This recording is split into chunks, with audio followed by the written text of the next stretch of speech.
هذا سبب أحد أسباب المهمة لتواجدي في سلطنة عمان، وأقعد أستمتع بهدوء عمان، لأن عمان في هذا الوقت تكون جدا هادئة. رد الزيارة علينا. اليوم في ضيافة الأستاذ خالد أمين، واستغلينا تواجدنا في بطولة الخليج وزرناه، ورغم أنها من النوادر أن أحد يدخل مملكة خالد أمين. صدقت، هي فعلا من النوادر. هي ما المملكة هذه ما دخلوها إلا أصدقائي المقربين، يعني عمري ما صورت فيها. طبعا أنا أساسا عندي هوايات كثيرة، ولكن الإنسان سبحان الله يدش في أكثر من هواية، وبعدين فجأة يكتشف أنه هو ما له داعي يستمر فيها، فتلاقين يوصل إلى مرحلة ويقف عند مكان معين.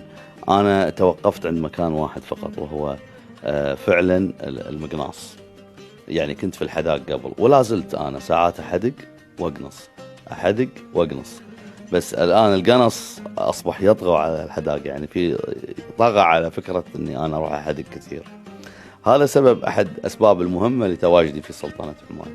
أنا سلطنة عمان ارتباطي فيها قديم، ما هو بس عن طريق طلبة، لا، أنا عن طريق المقناص تحديدا.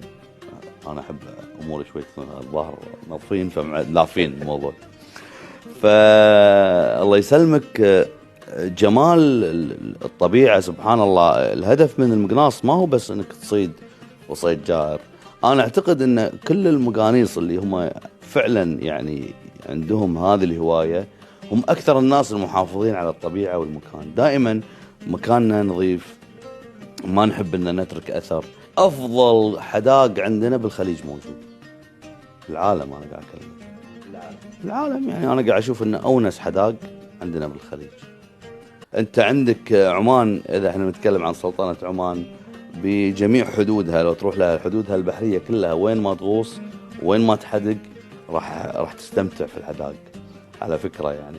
وهذا شيء أنا أعرف حتى من أصدقائي العمانيين يجهلون بعض المناطق عندهم. أنا أقول يعني العمانيين لا يستمتعون في وطنهم. أنا أشوف أن سلطنة عمان أو العماني لو ما له داعي أنه يسافر في أوقات كثيرة في حاجة أنه يقول لك أنا بسافر، والله لو يدق سيارته سلف ويتمشى في عمان ما في أجمل من هالتمشي هذا يا رجل. في فصل الشتاء هنا عندنا احنا أجمل من أجمل الأمور حق هواة اللي هو الموتور سايكلز، اللي هو السياكل، إنه يطلعون يتمشون من الكويت، يطلعون إلى سلطنة عمان، يكملون سلطنة عمان كلها، يمشونها شوارعها جدا جميلة إلى نهاياتها. طبعا أنا لفيت في كثير من المناطق في السلطنة، اكتشفت أن صحراءها جميلة، رحت إلى بحرها أكثر من رائع بالجمال.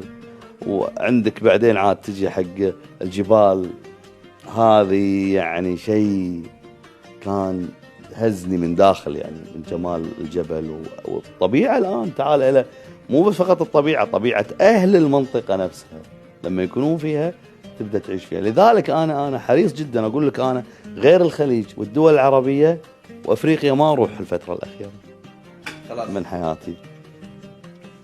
أفريقيا جميلة كل شيء فيها.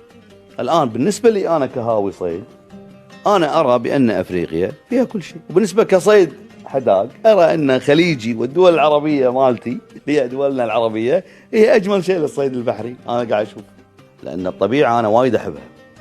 أحب هذه البيئة ما تكون قاسية، هي تكون جدا حبيبة، وتكون أيضا في بعض الأحيان قاسية في برودتها، في وعورتها. أنا أحبها، أحب أشوف الحياة هذه. يعني أنا كثير من الأوقات ما أروح أصيد، أروح أطالع.